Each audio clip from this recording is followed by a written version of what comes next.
Morning, the regular meeting of the Central Avenue Special Service District Advisory Board will now begin. My name is Michael McLaughlin. I will be facilitating this meeting of the Central Avenue Special Service District Advisory Board. Before we begin, I'd like to note that this meeting includes the remote participation of members as authorized under Minnesota statute, section 13D.021, due to the declared local health pandemic. I will now call this meeting to order and call the roll so that we may verify the presence of a quorum. Board members, when I say your name, please indicate if you are present. Catherine. Present. John Higgins. Present. John Lasario. Present. Linda McDonald. Not present yet. Scott. Present. Evan. Not present. Patty. Present. And Joe. I'm actually here for Joe. It's Holly, but he's going to be here in like 2 minutes. Okay, very good. Thank you. I will also note that I'm joined by Andrew Carlson and David Bauer with Public Works, other members of the Special Service District project team. With that, the first item on the agenda is the adoption of the agenda. And if desired, we can also in one motion accept the minutes to the prior meeting, which was May 27th of last year. Are there any changes to either the draft agenda or the minutes? Otherwise, would someone like to make a motion to adopt the agenda as drafted and the minutes as submitted? Motion. Catherine, thank you. Is there a second? I'll second that. Patty, thank you. Any further discussion?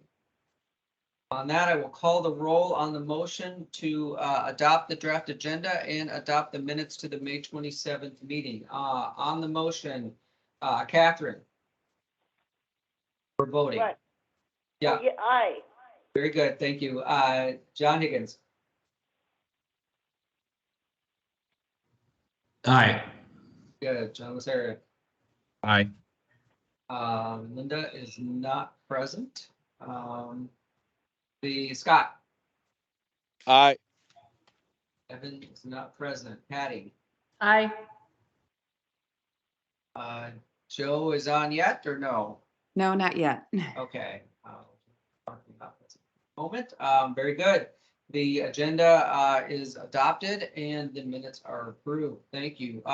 Next on the agenda is the public comment period. I will note that at this point, we have not been joined by any members of the public.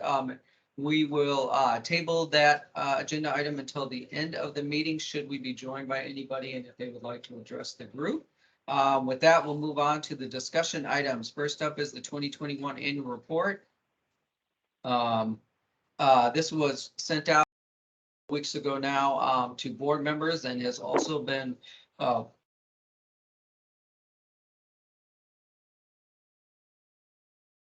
again, this is the recap of everything that the group did last year. And just to hit some highlights, we did have almost 41 inches of snow. We did the landscape maintenance, including watering of the trees and the maintenance of all the sidewalk planters. We emptied the public trash and recycling receptacles and performed the pan and broom. So we emptied 518 bags of trash from the district's district maintained trash receptacles, which you have other trash receptacles in your district. So more trash than that was emptied out of your trash receptacles, but the receptacles that we track, that's the count. And there were over 1,100 bags of material from the recycling receptacles that were removed. We pan and broom the district 35 times, May through October, removing 103 bags of trash. We also performed the seasonal cleanups of the entire district in May and November. And we removed 458 instances of graffiti over the course of the year. We installed tree lighting. Of course, in October, actually we started in September, started a little earlier this year. And that just came down in March. And at this point, the banner effort was mainly focused on any maintenance issues. Financially, escape out of this so I can go into the budget, zoom in a little bit. Year-end financial report, the district's amended budget was 190,684. The actual spend at the end of the year was 109,997. So there was a surplus of 80,687, consistent with prior years. That amount has been carried forward and rolled into your 2022 budget as an amendment that you will see in just a second. Any questions on the 2021 annual report? Again, just wanted to highlight this. This was distributed and has been posted to the city website. We'll move on. Hey, Andrew, not a question, but just a comment. One, I've continued to get feedback from owners of Eastside Food Co-op about the amount of salt use for snow removal. Just wanted to bring that up again, that we'd love to see a little less salt on the sidewalks in the winter. Yeah, so we do, just as a reminder, one, appreciate the feedback. We did, as every year, we have conversations with all of our snow vendors about snow services, including the amount of chemical de-icing agent that is applied to the district. We do require in the contract that the contractor does need to have the MnDOT, I think they call it the smart salting certification. So we bring this to their attention. They know that the expectation is to put down enough salt and not put down too much salt. It's a little bit of a science and art, right, to applying chemical. Just to explain it, one of the things, because the contractor is responsible, and when they bid on the work and when they're awarded the work, as you know, that they accept liability for slip and falls on the public sidewalk. So it's incumbent upon them to put down as much chemical as they feel they need to help protect themselves against a claim. So we don't have, we require the certification where it's difficult for us, the city, to tell a vendor to apply less salt, because if there is a slip and fall, there's a potential liability risk there. One of the changes we did make several years ago, we used to, just to fill out this conversation, the contractors used to get paid on a per application time. We removed that and baked that into the normal base cost. So therefore, removing any incentive a contractor may have had of over applying chemical. We wanted to make sure that there wasn't a financial reason to, we'll just go out and apply. We don't necessarily think that was, happening. But we just wanted to take that element away. I would say that we are always open to suggestions and ideas. And if ultimately what we're up against is insurance claims and the vendor's responsibility, and we tossed around some ideas, there are other ways we could do this if the advisory board wanted it. But right now, the approach we have, given the guidance we've been given, is what we're doing. So I will restate, though, that this is an active conversation that we have with the contractors. And we've done other things like, if they have spills, they need to clean it up, they need to report it to us. So there are other things that we could do, and we're certainly can talk about other measures if the group wants to. But if someone can help us, if others have ideas on how to resolve the liability issue, we are all ears. Please, John Higgins. I think just the only thing that we could really do is the perceived kind of caking of the salt, where I don't know what the pan and broom schedule is during those heavy salt times, but if we could maybe just have them run their broom along the buildings, salt gets stuck on the building and people don't walk there, so the salt doesn't get worn out. So if they could just simply sweep it into the middle of the sidewalk, then people that see big chunks of salt going, when they're getting their groceries, they just jump to conclusions, where even though it's really needed, but it's not. Sometimes it goes on the sides and that stuff doesn't get absorbed because people don't walk there.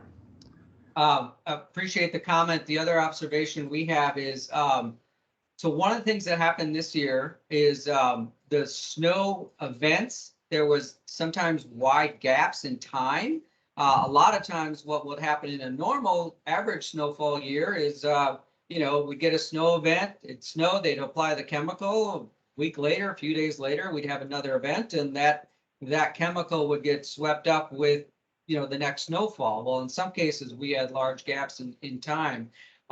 So, John, your suggestion of the sweeping was certainly one of the solutions, possible ideas or strategies that we had identified. Right now, the district does not do pan and broom services in the winter. So that is something we could do. So that's partly why this, we can sweep it up, we can vacuum it up. There's different strategies like that. There's a cost to it, of course, to the district, but those are things, when we talk about ideas that we had, those are some ideas that we could do. Yeah, but I would be against, picking it up because it's kind of needed, but just getting it into the middle of the walkways. And this is an issue that every building it has it everywhere. Like I go to the suburbs and there's just, cakes of salt on buildings that get less attention. So, yeah. Right. So, so right now the contractor is, the snow contractor is not responsible for coming back and just sort of generally pulling that stuff back away from the building. If that is a spec requirement that the group wants to recommend, we could consider incorporating it in the future contracts. Then obviously that extra time would be reflected in the cost, but it is absolutely something that could be incorporated into the service. Other thoughts? I'll just Please. hop back in, Michael, and sorry, I said Andrew earlier. I meant Michael. That's all right. I've been called worse. Yeah. I understand some of the complexities around this situation, especially with litigation. Once you add in litigation, which is the information I try to pass on to our ownership and people who ask these questions. The suggestion that I typically hear from people who this is an important issue is to figure out a way to sweep up the excess salt. I'm not sure that it's financially responsible or resource responsible for us to do that, but if there's a way that we could get more information about how much that would cost so that we could make an informed decision on that, I think that would be really helpful for me, to at least be able to tell people that we've looked into it. Yeah, well, I can tell you, we pretty much have that number. The best one way we could accomplish that is to mechanically remove. We have a bid item in our streetscape contract for mechanical sweeping of debris off the sidewalk, which can include using commercial grade equipment to vacuum stuff up and kind of sweep it up. The price for that is $390 for the entire district per time. So that is like, we don't need to rebid anything if that's a service going into next winter that the group wanted to recommend. We could just, automatically do that or figure out a set schedule. We would be looking to the group to just provide some guidance that is in recommendation that is how you'd like to use your resources in park. This is Patty Grell. Please. $390 per event. Correct, per time. And so that is, they apply the salt and then they sweep it away from the buildings, or they? This would be sweeping the sidewalks of all litter and debris mechanically is the $390 price. After we are done with slippery sidewalks. Right. Okay. All right, thank you. And I'm just like, that's one number. Like we could also do it on a labor rate if part of the scope, you know, John H's suggestion was to just maybe sweep it away from the buildings, right? So I'm not saying that would cost the $390. I'm just, that is a price we have to mechanically sweep all the sidewalk surfaces. You know, a labor rate, it'd probably be less than that if we're just going out and sort of saying, hey, have someone with a broom kind of broom it away from the buildings and redisperse it. So that would likely be less on a per time basis.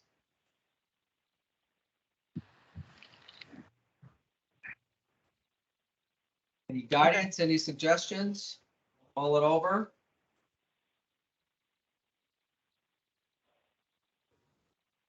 I say we think about it and consider, I go out and sweep all the time. It's not a big deal for me to sweep.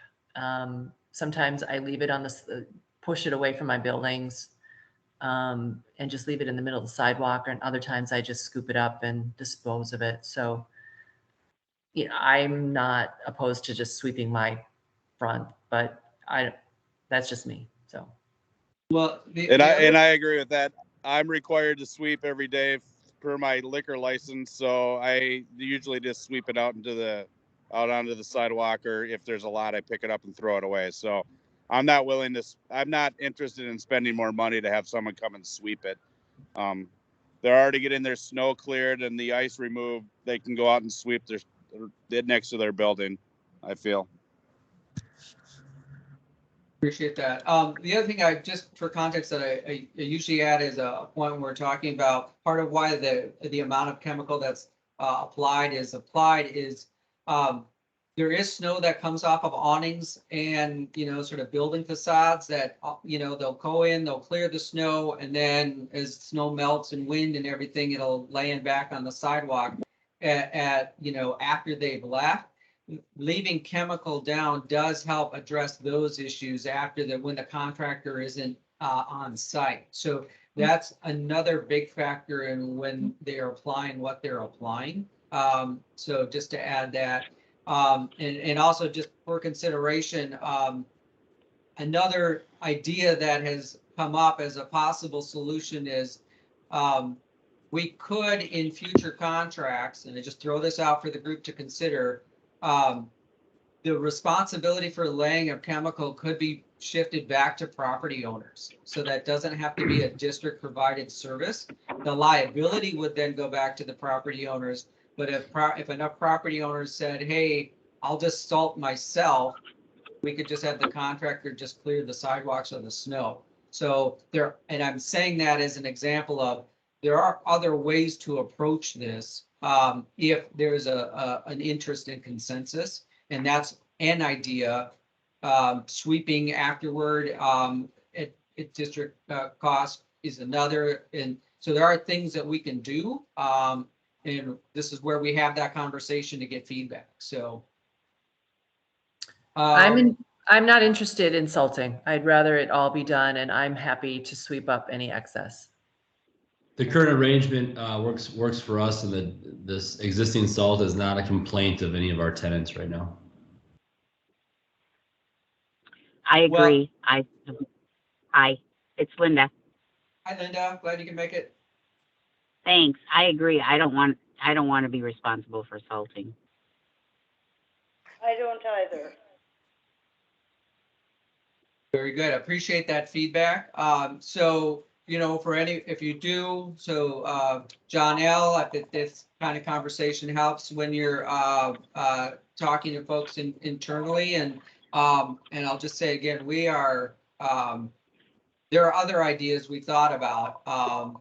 This is typically kind of where we come back to with most groups. But just to put it out there, you know, we can certainly always think about things, doing things differently if that's the desire of the group. With that, let's shift on to 2022. It's a little bit of a segue if that works for everybody, if there's nothing else on the annual report. So this is your amended budget. And you, again, the adjustment column here is the surplus from year end 2021. So again, you see the 80,687. For placeholder purposes, we put a portion of that that carry forward amount in your sidewalk snow budget item, consistent with the past. So that way you are budgeting, think of it like a snowy day fund, if you will, for those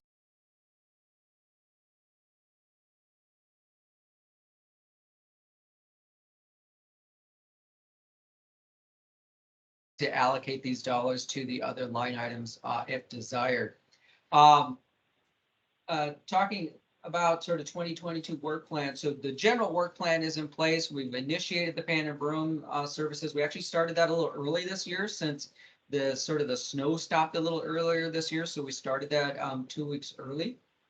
And then we couple of other things in no particular order. At our last meeting last May, we talked about relocating and redistributing the sidewalk planters. That is something we did. And I will pull up a map here. This is a different map, sorry. Just to give you a sense of, I'll zoom out just so everybody can see it. So the pink dots are the current location. So these are where we redistributed, and David's gonna correct me. I think it was 4 or 5 of these per the discussion we had with the group last year. So please know that those have been redistributed. One question we had is, would the group be interested in purchasing and installing perhaps 4 additional receptacles so we can fill out these last 2 blocks?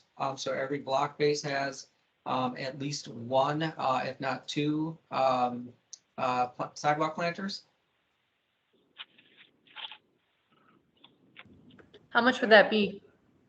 I typically the annual cost that we tell groups is $500 per location for everything. So that's watering, plant material, summer plant removal, winter plant material removal, the weeding and watering in between. And is that, and then less next year because we've purchased the pots? Right. So there'd be that's exactly right. There'd be a little bit higher cost this year to purchase the 4 planters. But once in, they obviously last. And I think somebody here might remember, but these are at least 7 or 8 years old, if not maybe even older. So far, this particular style has held up pretty well for you guys in terms of its lifespan. I'm in favor of adding 4 more pots. Where would they be added? So right now we have these 2 block faces that, New Boston Square and the police department. Yep. So, I mean, the only comment is New Boston Square basically has a full garden in front of their building that they do a really good job of. So but if we want to, the police department might need a little, livening up. Yeah, part of our rationale, while it's not a major expense in your budget, we do try to make sure that services are equally dispersed throughout the district. So that is the main rationale, is just sort of the equitability of, these properties are paying for, in part, sidewalk planters for everywhere else, which they're indirectly benefiting from. So to add 4 more and balance it out and make sure every block face is pretty much the same.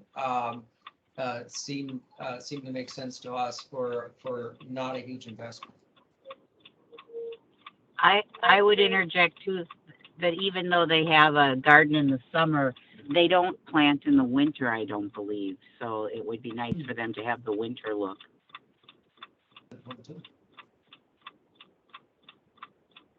I heard This a is couple John. yeses. I'm in favor. I'm in favor of adding additional planters.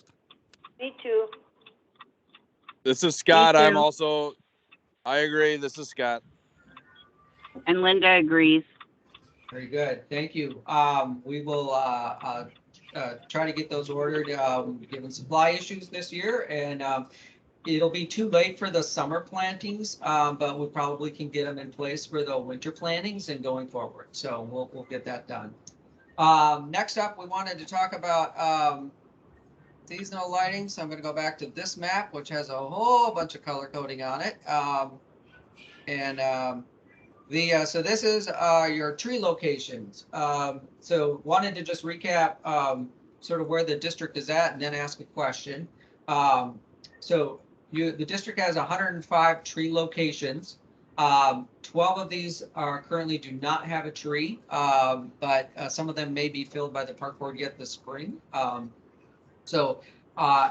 of those 105, 5 locations have trees that are too small to put seasonal lighting on. There are 2 locations that are right up here that don't have ready access to power. And then the remaining, the district lights 57 of the trees. So trees that are large enough and have a power supply. And there are 29 trees that the district is currently not lighting. And whoops. All right. The PDF has a mind of its own. So I'll just kind of zoom in here and give you a little bit of sense. So the historical pattern has kind of been every other tree, I think most folks know. So the yellow dots are trees that were lit this last season. The black dots are just the low-level light poles, which are the power supplies to the trees. A white dot means there's no tree there currently. And a blue dot means it's a tree that is big enough to light, has a power supply, but we have not lit. And then some of these orange dots, again, are too small. So one question we had, historically, part of the reason that the group did not light all the trees is that using incandescent stringers was putting too much electrical load on the system. With going to LEDs, that is no more trees if the group wanted to. So we wanted to ask the question, and I'll also say that we had continue to have very good success with less maintenance, in-season maintenance issues with going to LEDs. So essentially we had more of the stringers that were on the trees lit when the group wanted them lit this past lighting season. So we definitely have had a positive experience with switching over to the LEDs with lower maintenance costs. Is there an interest in expanding the footprint of the trees that could be lit and lighting them for this upcoming lighting season? Michael, this is Patty. The lights are just cut out of the tree and thrown away after the season, correct? Not the LEDs. We used to cut them out, the incandescents. The LEDs are carefully removed and stored in totes and stored in conditioned environment for the off season. Okay, so adding lighting to trees doesn't mean adding more garbage. Correct. Okay. I don't really have a strong opinion either way, but it's nice to know that if we did add lighting to trees, we're not just ripping them out and throwing them away. So I could go either way. And Michael, just to clarify, is the lifespan of those LEDs still tracking at like 5 to 7 years? Well, it's still to be determined. Right now, we can say it's at least 4 seasons. So the district that we had go LED first with the most robust test, meaning they did every tree in their district, which was over 200 trees. We just concluded their 4th lighting season with the first batch of LEDs. We have had to supplement sort of 5 to 10% a year, in part because of damage from wind and in some cases vandalism, things like that. All indications are that we'll be able to put the vast majority of those light stringers up for at least for this coming lighting season. So we hope to at least get a 5th season out of it. And our intent is we'll keep putting them up as long as they last. If they're, we're not just going to arbitrarily sort of take them out of service. So I don't know if we can quite say we're good 5 to 7 years out of it, but we're 4 years and counting is the safest for 90% of the stringers. I'm okay with the current scope. How much is it going to cost for each additional tree?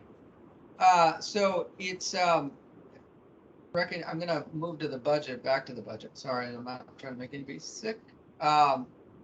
So I'm gonna go back to last year's budget. So we spent about $23,000 all in. So that was electrical system maintenance, everything last year.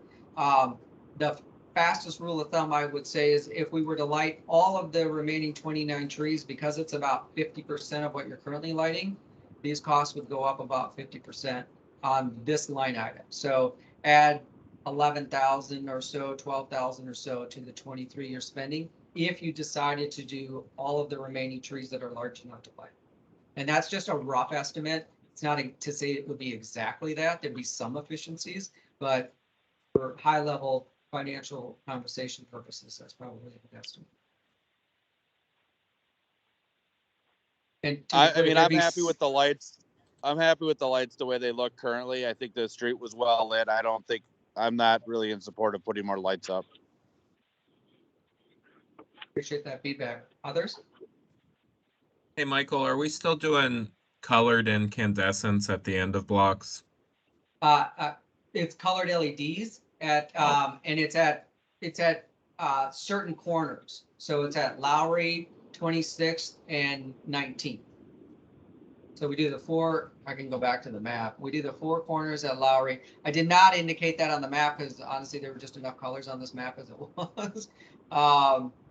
But so like these two down here at 19th are the larger C9 bulbs, multicolor LED. And by the way, those we've had for a number of years. Like those are 5-6 years. So John Higgins, maybe that was your comment that the larger C9 bulbs we definitely have longer or enjoying a longer lifespan with. Up at Lowry, we do these 4 trees. We didn't do that one because it was missing, but these 4 trees, and then again up at 26th. Any other feedback on expanding the footprint of tree lighting? So consensus is to stay with the current plan. Is that fair? Yes. Yes. Yes. Yes. Good. Linda, yes. All right. So just know that if and when at some point there's a desire to do, to expand the footprint, we can.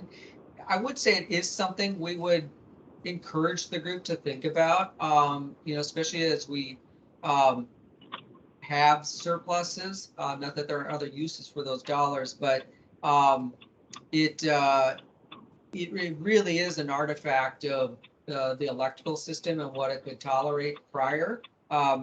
With new districts, we almost assuredly would, if a district was going to go tree lighting, we would pretty much just light every tree we could. Just so everybody knows. So with And that, Michael? Yeah. Michael? Yeah. Linda. What about if as things need replacing, we added more of the colored, and this is just a what if because I'm not sure, but what if we added the colored to more of the corner situations and used, if there were like 4 trees at an intersection that still had good lights, we would just move those to a bigger tree, a new location, and eventually every corner would have that look of the multicolor with the bigger bulb. that's certainly an option.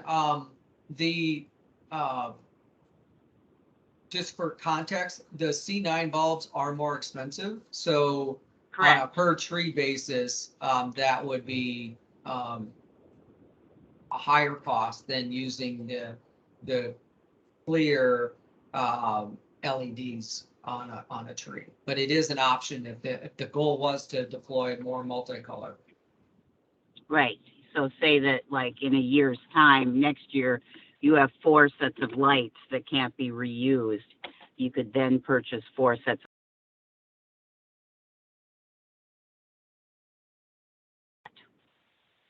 I like it. I like the multicolored better myself.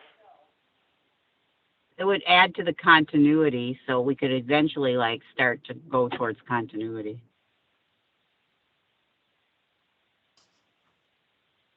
So. Michael, speaking of trees, has anyone notified the park board about the ones that are broken off? I mean, there's several that are just broken off. We typically interface with the park board every spring just to give, get a sense of what they are planning to replace. Don't know if we have a specific update, if I can say that those have been reported or not. But we do have those locations, and we can, well, I'll say we will connect with the manager for this district for the park board. They have tree districts. It's not a park board district.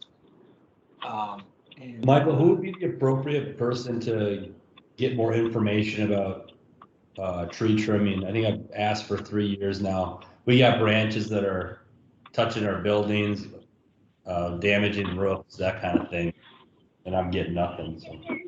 Yeah, it is the Park Board Forestry Division. They are responsible, and we only recommend that building owners work directly with the Forestry Division. There have been instances where building owners have taken it upon themselves to trim their tree, and that has led to other problems for that property owner. So it's nothing we would advise. So the Park Board Forestry Division, and we can follow up with the name of the district's superintendents. What are they called, David?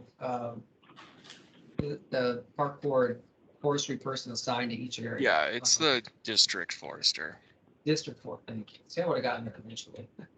Yeah, and I've reported your district multiple times to the right guy, so we'll see. I'll follow up with him again, and I can share his contact information for your specific situation. So. Hey, it's Patty Grell. Circling Please. back to the lighting, I would be in favor of lighting the corners with colored, but I do like the colors on the corner and white lights in the body of the street. So if lights are burning out on corners, I'm in favor of replacing to color, but not replacing all of the lights to the colored lights. And I would agree with that. This is Linda. I like that. I would like the continuity, I guess. Your consensus to where it makes sense to add corners. And I think what we would do is probably do them in pairs so that they were consistent on each side of the street, where we could do that. If that makes sense to everybody. I Okay. agree.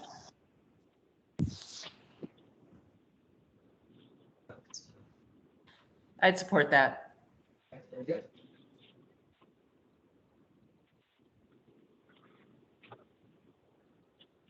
Okay.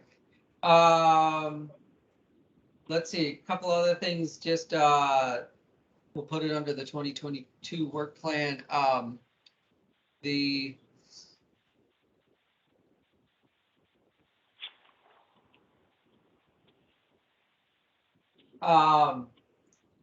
trash receptacles, we did install the decals on all the trash receptacles last summer, just so everybody knows that was done. And we also have gone through the district and reported all of the streetlight outages that are within the district boundaries. So we reported those to the traffic division. So hopefully those will be relamped here in the near future. Let's talk a little bit about banners. Well, here, before we move on to banners. So the rest of the normal program is in place. All the plants have been ordered for the sidewalk planters. They'll go out, typically those arrive from the nursery sort of that last week of May thereabouts and go in within a day or two. So know that the sidewalk planters will be planted and the maintenance of theirs all on the schedule. We have the pan and broom. As I've said, we started that 1-2 week period early, but that is in motion. The graffiti abatement all happening per normal. So the normal program is in place. I will also mention here that we did rebid the district streetscape contract last fall. That went into effect in January of this year. By and large, and this may shock everybody, but the pricing was flat to less than it was from the prior contract. So Now, I can't say that that's going to hold up given the economy that everyone's working in and the inflationary pressures that are facing, but please know that that work was rebid. The low bidder was the contractor that had the work before, so there's no change in contractor there as a result of that rebidding. Similarly, we had last summer rebid your snow contract. That did go to a new contractor because a different contractor was low bidder for this last season. So one of the questions we wanted to ask the group was that contract, the way it is structured is the contractor gives the city the option to extend the contract for up to 4 additional years, subject to a financial cap, and it can't go above regardless of the number of years. But we would have the option to extend that contract for next winter season. So feedback that you would like to give us on whether the city should exercise that option to extend for next winter season with the current snow contract.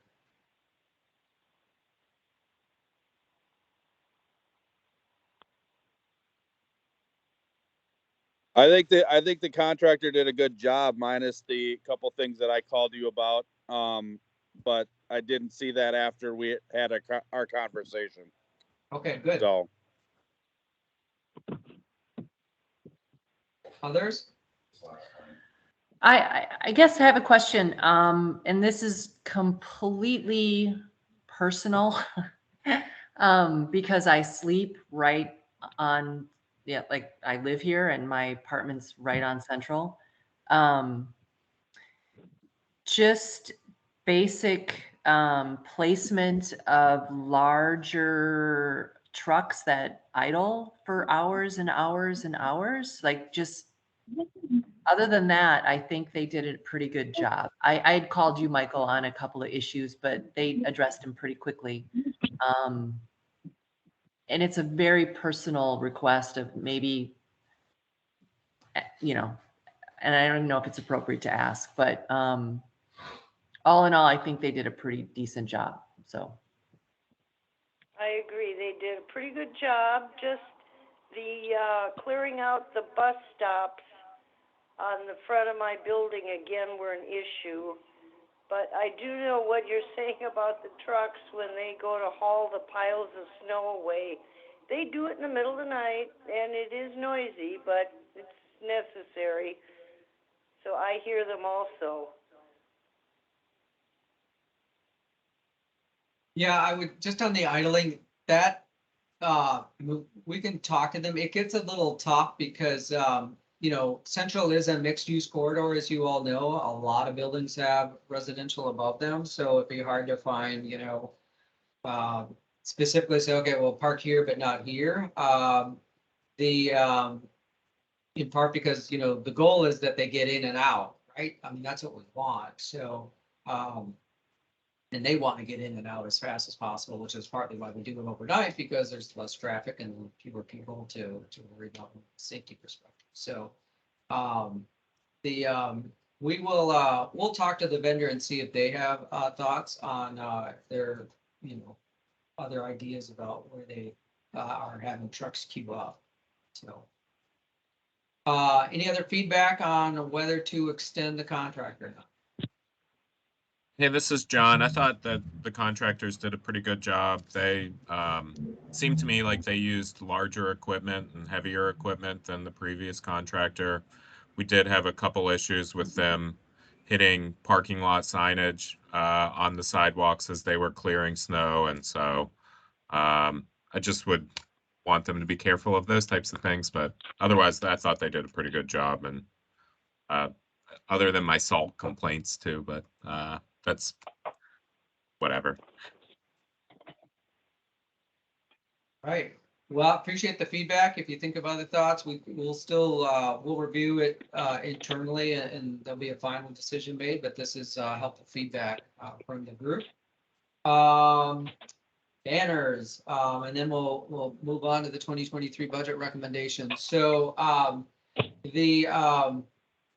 it sounds like the Northeast or the Northeast Chamber does have a desire to do to put up some banners, so similar to the partnership that has happened in past years. In some cases, the district has paid for the banner fabrication and the installation and de-installation. And in other cases, we've worked with groups that have either done stuff on their own or a portion of that. You do have money in your current budget to do what would be the historical complement of banners. So Art of World, Northeast Parade, Open Streets, which there isn't one this year, as we understand it, and then a Destination Northeast. Sounds like there is the chamber is doing a mural project, as I understand it, and they would be interested in at chamber expense producing banners that promote the mural project. And there's at least one other group that is also going to be pursuing a banner project as well. That includes a portion of the district. Any general feedback on installation on them has been kind of banners? they've fallen off. We don't need to redesign anything other than approve maybe the mural and the other group that might take the place of Open Streets. Is that correct? I would say it's conceptually, if it's helpful, one way to think about it is the group okay with banners being on the low level pole? So because it's part of, for poles that are within the service district, before a banner permit is issued, if it's required, the advisory board would be asked at least for an opinion on if they have thoughts on whether you're okay with other groups putting banners up. I'm okay with banners. It seemed like some of them failed. There were some installation issues. But I'm okay. I kind of like the banners. And if it's not going to be Open Streets, I guess I'm also okay with a fourth group yet to be determined. So, I mean, unless it's some crazy group that we're not in support of, but. Correct. I think we have to support whatever group is putting their banner up. I mean. Right. I mean, it could be something, insane, but. Yeah, so. Yeah, it would depend on who was putting the time out. banners up. Time Michael, out. would there, Time out. You guys, also just to. include the putting up and the taking down? So let me say this, on the banner, the content, the city nor the service district can make a decision about whether a group can put up a banner based on the group, because of their First Amendment rights. So I have a long history with this, of working with districts that have wanted to have more influence, and I would just caution the group that we should stop talking about, well, if we like the group, we'll let their banner go up, because that is not what the city can control. The city can control, meaning the public sector, time, place, and manner of banners. It isn't group or message specific, other than they have to meet, any group, including the SSD, has to comply with the city's banner ordinance. Okay, so what you're saying is we're not making a decision on who the group is, but we also have no control over content of the banner? As long as it meets the banner ordinance, that is, and I want to be clear, I am not representing the city attorney, and I am not an attorney. I'm just letting you know, as someone who has a lot of history with banners, that we have to be very careful about how a review is conducted and what is reviewed. Can you send us a copy of the banner ordinance so we know where we stand? Yes. You bet. Okay. I can tell you that everything we have done has always been in compliance with the banner ordinance. Michael, have you ever had a district that's been really upset with the banners that have gone up in their district? No. Was I'm that a in yes? favor of keeping No, I mean, banners. I've never, Yeah. it's just, usually it's just not been an issue. Because part of it is the city banner ordinance describes what messaging can go on banners, what the city allows anywhere in the city. And groups that don't messaging that it has nothing to do with the groups, messaging that doesn't align with that don't get approved because of the banner, the way the banner ordinance is written. I want to be clear, I'm like going out on a limb here. I've had groups tread into, well, if we don't like the group and don't like the group, and it gives me heartburn on everyone's behalf that's participating in this call when I hear those conversations, and I understand the instinct, but I just wanted to encourage folks not to go too far down the path. Patty Grell, noted, totally noted, and I actually, with thought, agree with that. To clarify, we have potentially 4 banner opportunities this season, correct? Yes, at least known banner programs. Can I say it like that? And I just, opportunities, like it kind of depends on how long they're up, because there could be more, but we are aware of at least 4 banner programs, meaning 4 different types of banners that would be up. And that's typical of what we've done in other seasons. Correct. I'm in favor of keeping it the same. Yeah, this is Scott. I agree. I'm in favor of keeping it the same. With Linda, 4. I agree as well. I agree as well. Not letting outside groups hang their banners, is that what we're agreeing to? No, No, you can't do that. No, we're not agreeing to that. we're agreeing to a 4-time banner hanging per usual.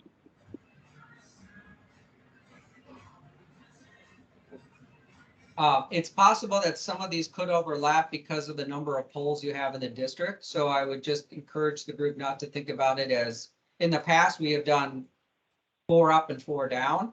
It could be different this year if you know, conceptually, if the group is okay with it. Because some groups may not do every poll, or some groups might do other polls, if that makes sense. So I think it's more conceptually, is there feedback on there being small corrugated plastic banners being installed on light poles within the district? Hey, this is John. I'm in favor of continuing to have banners on the low-level light poles. I don't think that I'd want to see a big increase in expense on that, and so whatever that means, if we started having a bunch of groups who wanted install and takedown of banners, I wouldn't want to see a big increase in expense associated with that. Very good point. So right now, the group has, at least historically, budgeted to participate in the Art of World banners that are within the district, the parade banners within the district, another event, and then which has historically been Open Streets, and then the Destination Northeast banner. So if other groups could come in, put up banners, but not put them up that would have any cost implications to the district, to be clear. So, and in Can I fact, clarify? yeah, Is there anybody who wants to can put up banners as long as it meets the city criteria in the neighborhood, in the district? If they pay for it, is that correct? macro statement, I would say yes, that is consistent with city ordinance. Per an encroachment form. Yeah, there's a process. They can't just put them up. Thank you, Andy. The city has a banner ordinance that groups have to, and there's a banner permit process that includes review within the city. And if the polls are within a district, typically the district is asked if they have an opinion, not about the group or the content, but about the idea of banners being put on the polls. Does that make sense? Yes. So that's where I'm asking the question.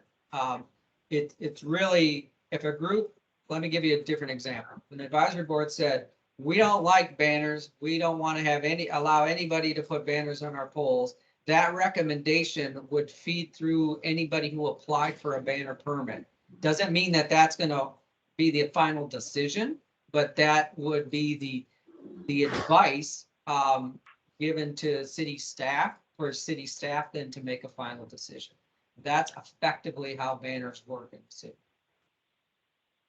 This is Patty Grell. I'm actually,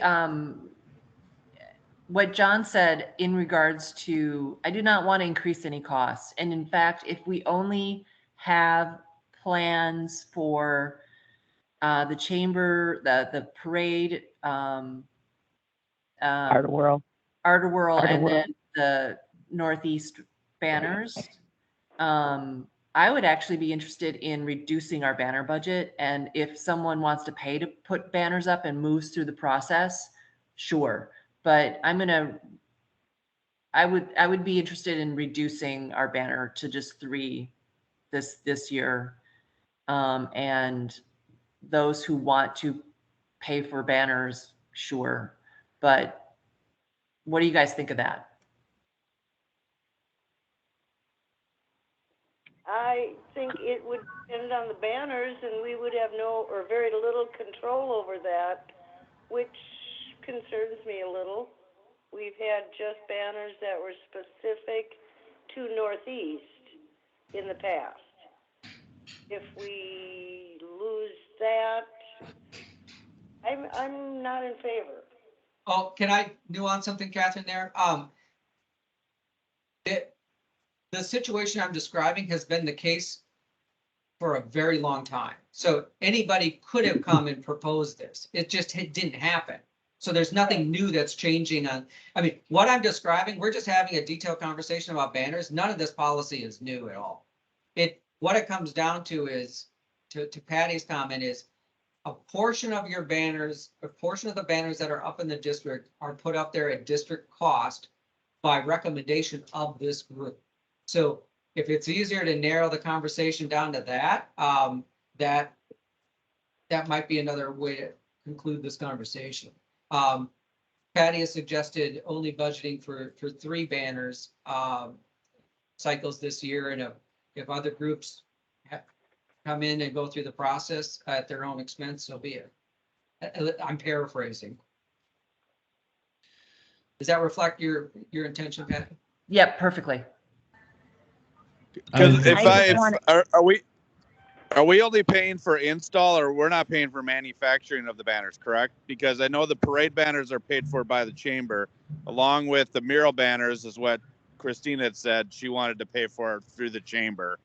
Yeah, so is the money that's allocated just install?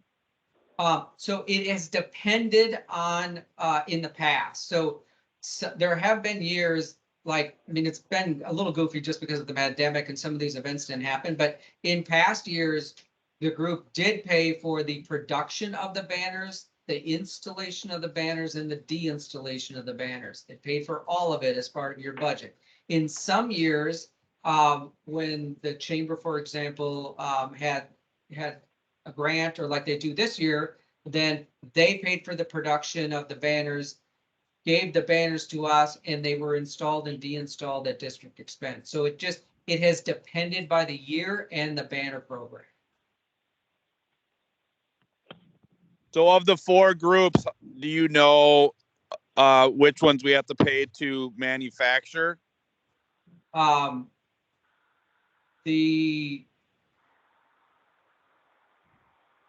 it sounds like the chamber has dollars to manufacture the parade. Historically, NEMA has not paid for the production of their banners, the Art of World banners that ended up in the district. That has been done at district expense. There may have been some years in there where they paid for them, but most recently, when there's been an Art of World, those have been put up at district expense. David, I'm remembering that correctly, right? I mean, I believe we got the artwork and we paid, pretty sure that's right. Sorry, with 15 districts, there's a lot of details to remember, but high level, what I recall is Art of World were, all the costs were, was agreed to be paid by the district. The parade, it's dependent. Some years it's been chamber has paid for the production, and again, district has only paid for install and deinstall. Other years, the district paid for everything. Open streets, that was all done at district expense. Fabrication, installation, de-installation, and the Destination Northeast, I believe those banners were originally paid for by the chamber. And then the installation and de-installation cost was a district expense. This fourth group, if it happens that I'm talking about, there would be absolutely no cost to the district whatsoever for anything.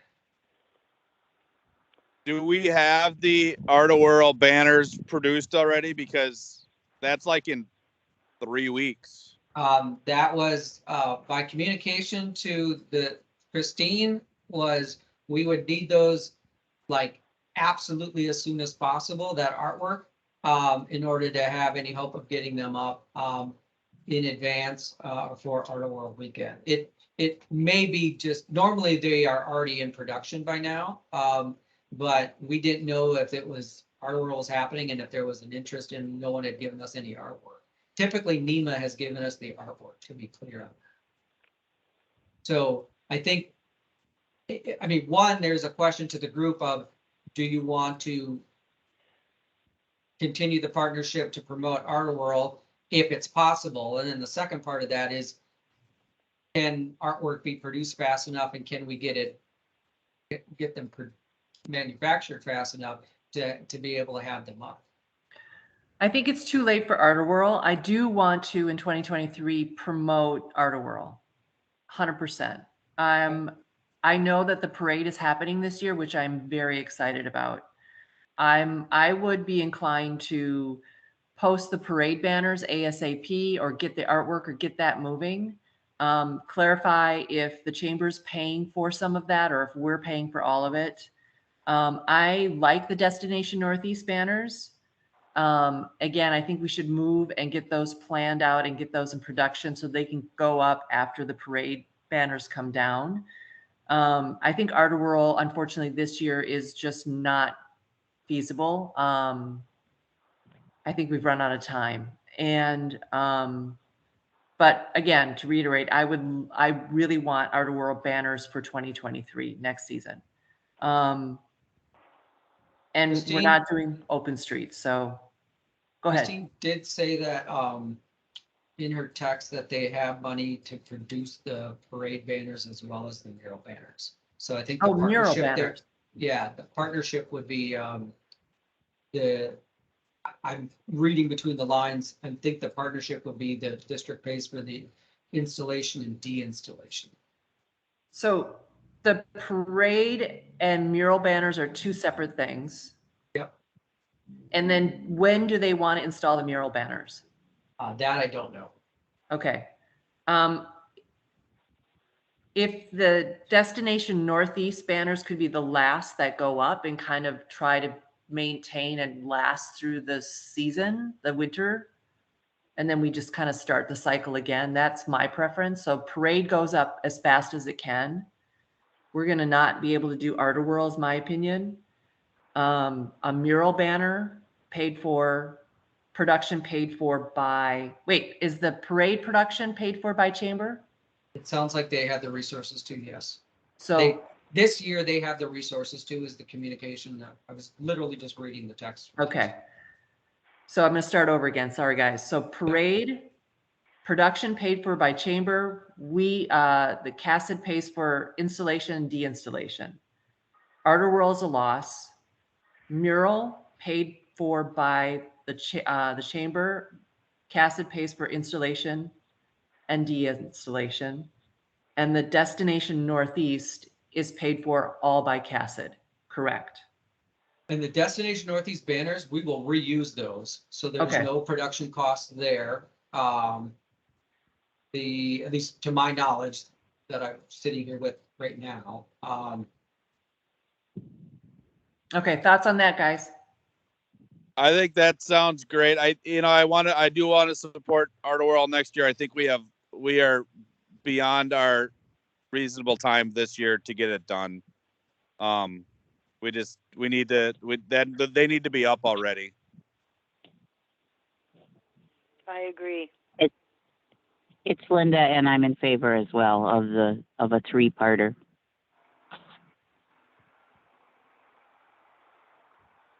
And supporting Art of World next year. Okay, I feel like I have captured that. Any further conversation on banners? Boy, that was an in-depth conversation. All right. Anything else on 2022? Otherwise, we'll wrap up here with 2023 in the minutes that we have left. Michael, is there Yes. An opportunity for us to discuss just potential ways to use the surplus? Is that appropriate now or Absolutely. This is now the time. So this is Patty Grell. Yep. So it's been calmer as of late. There's been over last summer specifically quite an uptick of folks just sort of camping out and kind of raising havoc in the alley behind my building, which is I'm on 20. You guys know where I'm at. And I talked to Michael over last summer about the potential of the service district considering I don't know if you want to call it security or some kind of de-escalation or some kind of presence on the avenue that we actually pay for that is not necessarily a buyback through the police department. Just some kind of presence on the block that can help de-escalate situations or yeah, just your thoughts. And I wish that I'd actually talked to more business owners during the pandemic and during last seasons. And I definitely feel that we should all be meeting a little bit more often or talking to each other more often than just these scheduled CACID meetings. So I'm just wondering your thoughts on paying for some kind of, I'm going to call it security, but I don't know what else to call it at this time. So what do you guys think?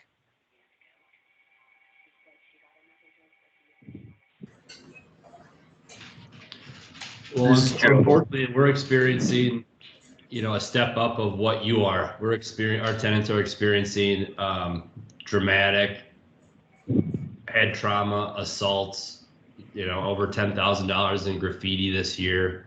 So unfortunately, you can label it however you want. I just need the police more.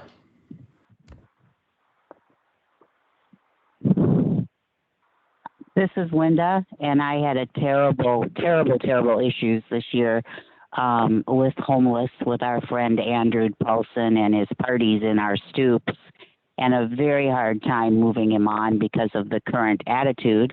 And I don't know what can be done, and I don't know who could be empowered, but it creates a very bad business climate and also a very scary whatever for the tenants.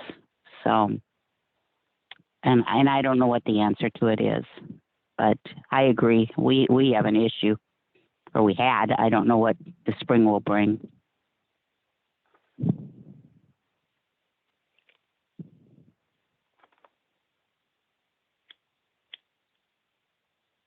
The thoughts? I mean, I think I'd have to think about it a little bit. I know I know the problems in the alley that Patty is talking about. I was dealing with them also. I had to hire I have a security person working at my liquor store now that I had to pay for because I can't get, and this is not against the police. They don't have staff, but I can't get a police officer to show up to my liquor store for theft. So, I would love to see a beat officer back on the beat, and that's what I would like to see versus paying it for it out of our pocket. But I don't think with their current political climate that's going to be happening anytime soon. So it may be an option, but I'd have to think about it before I could support it. Hey, Michael, this is John. Isn't this something that a lot of neighborhood organizations are wading into rather than special services districts? You know, I think a lot of people are paying attention to public safety in Minneapolis, to be sure. Specifically on the service districts, we do have some service districts, and it's one that has been spent some significant resources in sort of the security realm, meaning SSD resources. And I can highlight those in just a second. So I would say it's a discussion at almost every single advisory board throughout regardless of where they are in the city. One of the challenges, and in no way to sort of steer the conversation one way or the other, but the practical reality for districts whose budgets are less than $500,000, or even less than that, the safety strategies tend to cost a lot relative to a lot of the smaller districts' budgets. So while it's been a conversation for a lot of districts, a lot of our districts just have, I think at the end of the day, felt that they don't have the resources to really think about comprehensive strategies. We have had districts though that have invested in like public realm cameras that can be monitored by MPD. So that tends to be one-time costs. And we had one district that deployed 20 additional cameras, police cameras in their district at district expense. That's an example. That district also did police buyback. So they had for most of last year, they had one or more beat patrol officers in the evening hours, 7 days a week, that were there at district expense. So that there are examples of strategies that districts have funded, but generally, because of the expense, it isn't something, the cost relative, again, to a budget, it hasn't been something that a lot of districts have felt that they were in a position to allocate dollars towards.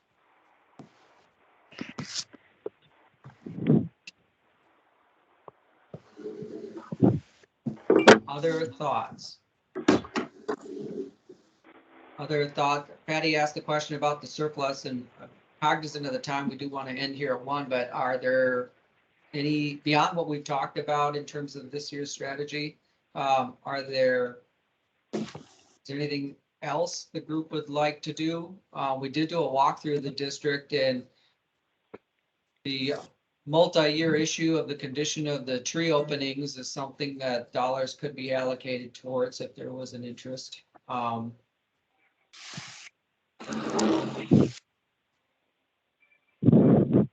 you tell us what you mean by that, Michael? Yeah, like so, bringing in more trees? I meant more like, what do we do around the trees that are there? We've mulched them historically. We had some more few great issues. Do we want to think about deploying decorative rock around the tree openings rather than going with the mulch, things like that?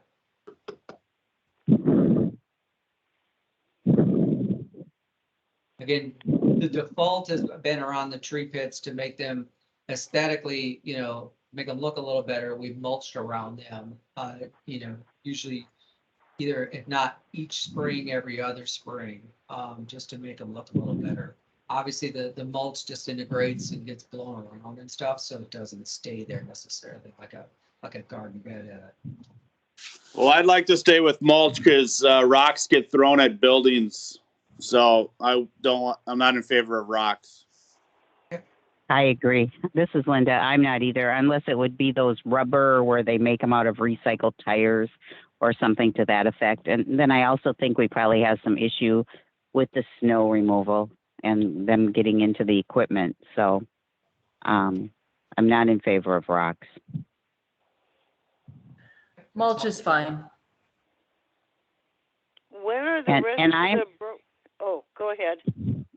I'm with Patty. I think that the security issues of the neighborhood are so much more paramount right now. Well, the whole city. I think the security of the city is so much more paramount than anything else that's going on, period. So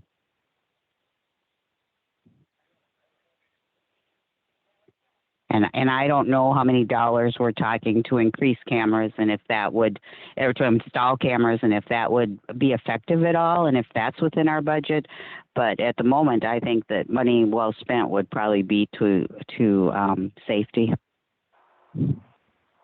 So cameras, kind of a rule of thumb is going to be about $8,000 to $10,000 per camera installed. So, and that's once installed, MPD takes, assumes responsibility, so there's not ongoing cost. But the cameras would not cover the back alley probably. And if that's where most of the problems are, is in behind the buildings and in the alleys, is that where we would put the cameras? Cameras could be installed in an alley. It's a public right of way. If Scott's not getting any help for blatant things on a routine basis, I mean, what do cameras do if no one comes? And I don't want to say that they don't come. I did say that, but it's theft that's happening. The cops show up to take a report 3 hours later because it's a minor theft, and then it's a bottle of booze, so the city attorney won't even do anything about it. So they don't even, I mean, they have it discouraged from taking the report, but they're like, we can take the report, but nothing will be done with it. We will file it, and the city doesn't do anything with it because they don't track minor theft. So that's why I've went to my own security to kind of get on top of it. Hey, Scott, this is Patty Grell. Yes. What we're witnessing is just lots of loitering, lots of drug use, lots of drug dealing. Folks actually camping out behind the laundromat for days or living there. And I know some of the folks might be using your store as a resource, for stealing and whatnot. I think we're talking about the same folks from last summer. Yep. And when I would report that same response, usually nothing, or hours later, like there were literally folks passed out in my parking lot. I didn't know they were dead or alive or, and it was not immediate response. I would have to say this year, quicker response times, and suddenly there feels like there's a less amount of folks on the street. How do you feel about it, Scott? I agree to a point. I think instead of having this conversation here, maybe you and I can talk about the block, about the alley. I would really appreciate that. So yeah, I would appreciate that. Okay, let's do that so we can move on with this meeting. Love it. Thank you so much. Yep. In the minutes we have left, anything else on 2022? We'll remulch the tree openings. Not to relive the banner conversation, but we do still have in the budget, we just had to postpone it to replace the metal banners. So we will try to get that done this year. So that'll use up some of that surplus if we're able to accomplish that. And to be clear, some of that surplus is because we had budgeted for that in a prior year. So, and it's just kind of been part of that carry forward. Moving on. Well, Michael, before you move, Yeah. This is not a actionable proposal, but just kind of a notion, an idea that it wouldn't be the end of the world to consider some sort of reserve for an eventual complete cityscape update. Maybe when it's advantageous with things that are happening on Lowry, whether we just want to bite the bullet in the future or actually have some sort of reserve. I just ask that people just maybe think about it and what is the best, because I don't have an answer, but I'm all in favor of getting as much depreciation out of the sidewalks and all the brick right now. And I don't think that Nicollet Mall was a success story, but we should just kind of always have that in the back of our mind. I would say, yes, surplus funds, funds could be set aside for, streetscape improvements. And this kind of picks up on a conversation from a few years ago when the district talked about, researched, redoing the paver boulevard areas. Because of the costs involved, meaning that the level of investment that would be necessary, realistically, what we're probably looking at is a special streetscape assessment for a more comprehensive redo. Doesn't have to be that, but it's a much more financially palatable way to have those costs go back to the property owners, because the cost can be amortized over up to 15 years. Do all the work in 1 year, and then pay for it as a special assessment up to over, I think it's 15 years. Versus if we do it as part of the SSD budget, it's a huge financial thing to have to sort of figure out how we're covering. So it's not that it can't be done, and candidly, David did the walkthrough. The pavers are not looking. What's the way to say it, David? They're not in the best shape all over the place. Is that the way to say it? Yeah, they could use some love and attention. It's called character, Michael. Character. No. No challenge to the use of that word in this instance. But just to from the research we did before, given the dollar investment that I think a lot of folks here probably recall, realistically, we're probably talking about an enhanced streetscape assessment project. That would be the best way to accomplish. Do you have a perspective of how to effectively interface with the Lowry project on how we don't have two conflicting plans? It's just kind of a mess of the state's involved, the county's involved, the city's involved, of just, I don't know, being logical. Yeah, it's a good point. Why don't we'll commit to interfacing with the city project staff on that and try to get a sense of what opportunities there may be and where there may be some input from the advisory board that would be helpful, and or investment. How's that sound? I don't know enough. I'm familiar with the project. I just don't know enough about where it's at now in the design and construction process to be able to answer the question, no pun intended, in a concrete way. So I just know this process takes forever, and then the window gets closed and it's too hard to get any body to move. So we just got to wait for the timing of it. We have 4 minutes in our scheduled meeting time, and we still have a quorum. Hey guys, I just want to jump in really quick before we head off on the Lowry. I am on the the stakeholders committee for the Hennepin County, and I just had a meeting last night. They are presenting a 30% design layout, which is insane, but it is moving along. They've also just pushed back construction to 2024 instead of into 2023 because they are so far behind on deciding how to lay this out. They have confirmed that they are actually talking to the city of Minneapolis. So some of the design layout guidelines that the city has already determined in their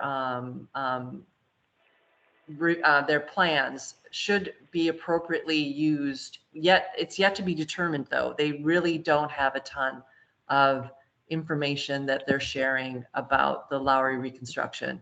That said, it seems as if it's going to be a 3-lane, when appropriate, turn lanes. It will no longer be a 4-lane. It will have a probable shared use bike path on the north side, which is the side of subway, the subway side. And as far as like design choices, all of that has yet to be determined. Again, it's kind of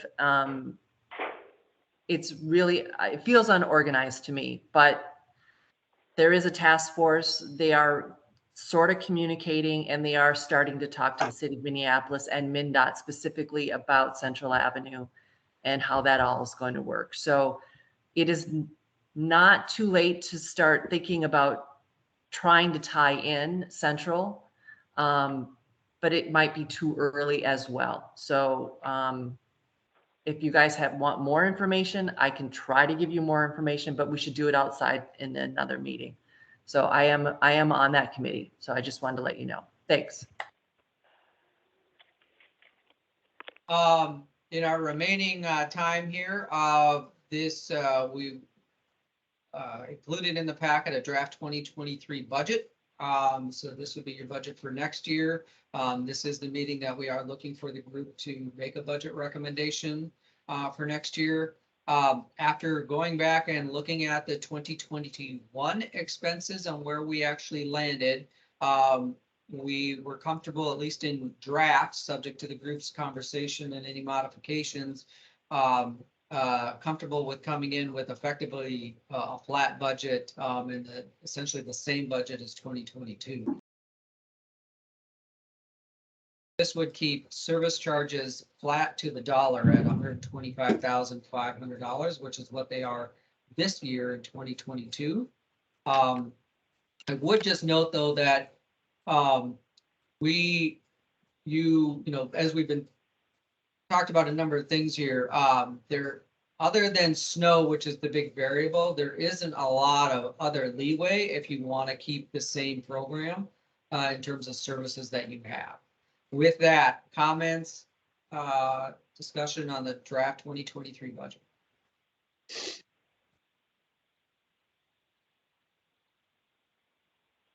Michael, does this include the new planters that we decided we wanted?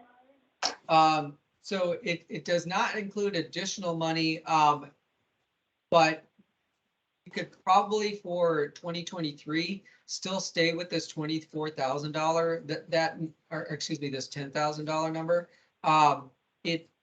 Once they're in place, basically we could use some of this year's surplus to buy the planters. But going forward, this is probably going to be a line item that we're going to want to look at increasing. Now we could look at augmenting another line item or increasing the overall budget. So it is presumed that if we buy them this year that we would maintain them though as part of this budget. Okay.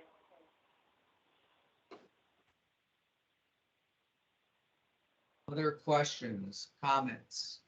We have enough in the budget for banners that we had previously discussed? Yes, $7,500 historically has been enough to do the complement of banners that the group has historically done. And this is proposed. I mean, we can make changes as needed, correct? Correct. I'm in favor of this budget. Yeah, this is John. I think the budget staying at the same amount as last year sounds good. This is Scott. I agree. Keeping it the same. Would someone like to make a motion to adopt the 2023 budget and work plan recommendation was drafted? This is Scott. I'll motion. Good. Is there a second? Catherine, thank you. Any further discussion on the motion to adopt the 2023 budget and work plan recommendation as drafted?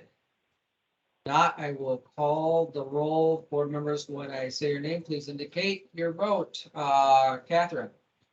Aye. Don Higgins. Aye. John Seria. Aye. Linda McDonald. Aye. Scott. Aye. President. Patty. Aye. I think Joe had to leave. Very good. That draft budget, that motion is adopted. This will be your 2023 budget. We presume, unless there's further conversation, that you want to keep the service charge methodology as it currently is, which is a function of the frontage. Like all prior years, there will be a public hearing in the fall. Advance notice of that public hearing will be mailed to all the property owners. along with their proposed service charge amount, and the draft proposed operating plan for 2023. So everything else will happen just like it's happened in the past. The one change, of course, this year is we, assuming the current approach stays the same, that public hearing will be back to in person before the city council this fall, presumably. Anything else the group would like to cover before we conclude here? Nope. Great. I think that's it. If that's good, we will consider the meeting adjourned at 1:04. Thank you, everyone. Great conversation. Thank you, Michael. Thank you, Michael.